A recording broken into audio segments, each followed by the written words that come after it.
Today I want to talk about a YouTube channel that I have been following for quite a while. In the spirit, I guess, of this sort of David Lynchian process that I'm going through about examining art and filmmaking and putting these two pieces together, I thought I would highlight one of the channels that I've come across. And when I sat down to think about this today, I realized just how freaking good it is at one, and I'll tell you why at the end of this. So the channel is Van Neistat, and he is a filmmaker who lives in Los Angeles and in the Topanga Canyon area. He is also the brother of Casey Neistat, who is a New York filmmaker who kind of made YouTube famous for vlogging daily for 3-4 years in a row, every single day, and putting together these stories.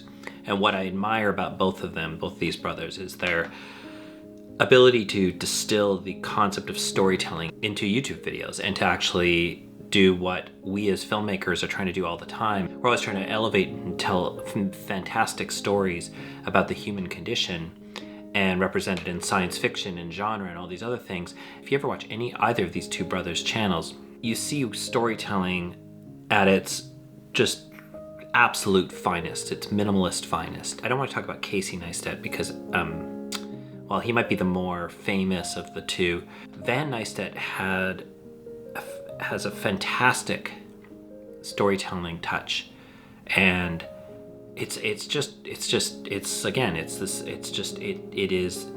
very, very good. And how he does it with video and with his voice and with his scripting is, I almost think this is the goal. This is what it is. So he calls his channel The Spirited Man. It's kind of a creative and philosophical exploration of the human condition through storytelling, craftsmanship, and personal experience. And here's how it could be characterized: as artisanal filmmaking. Van's videos are cinematic essays that blend do-it-yourself filmmaking, stop-motion animation, hand-drawn illustrations, and typewritten text. His approach is tactile, almost analog, emphasizing the beauty of imperfection. I mean, he types up his scripts on a manual typewriter that he then reads in front of the camera. There's a philosophy and a wisdom to everything that he brings across. So he might be doing a video about boots or about a motorcycle, but what he's really doing is exploring deep themes about creativity, resilience, discipline, and the pursuit of meaning. Van shares his personal insights and life lessons as inspired by Stoicism, literature, and art through daily activity, through tasks, through projects that he does. It's a very intriguing approach. His videos are often nostalgic and introspective. He leans heavily into nostalgia, using vintage equipment and reflecting on the past. His narratives often center around his own experiences, offering a window into his unique perspective on life. It's almost like you're watching a person experience life through their eyes, and then him telling you what is the most important part and taking out all the stuff that is irrelevant. But what I find interesting also about how he tells stories is he is incredibly good at setting you up for the punchline at the end.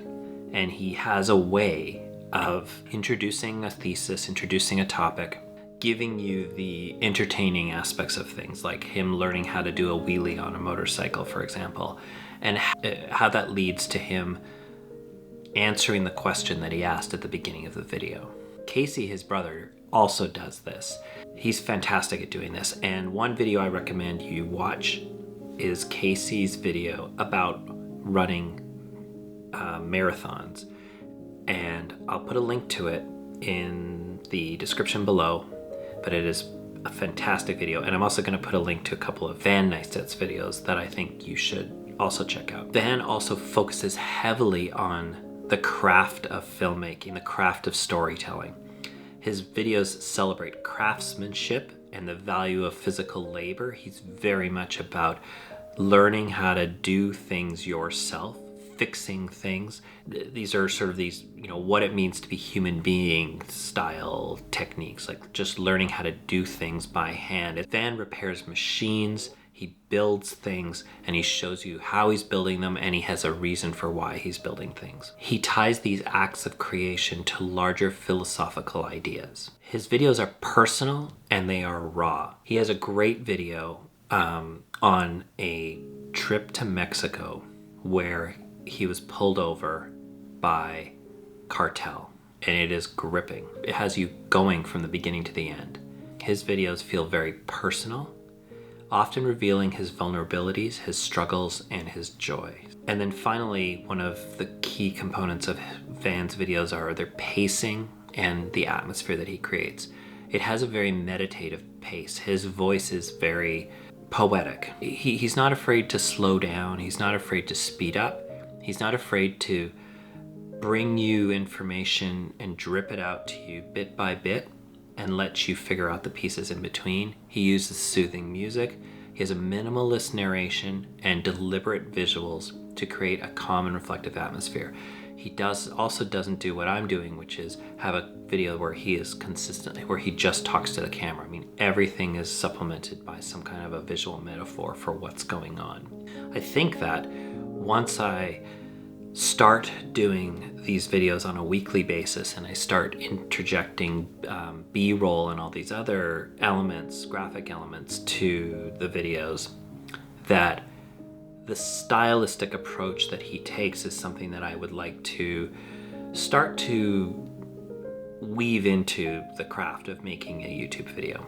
As much as this is good information, perhaps, I think there is, and I know that there's a movement towards vlogging more. I love the idea of creating an essay out of a video.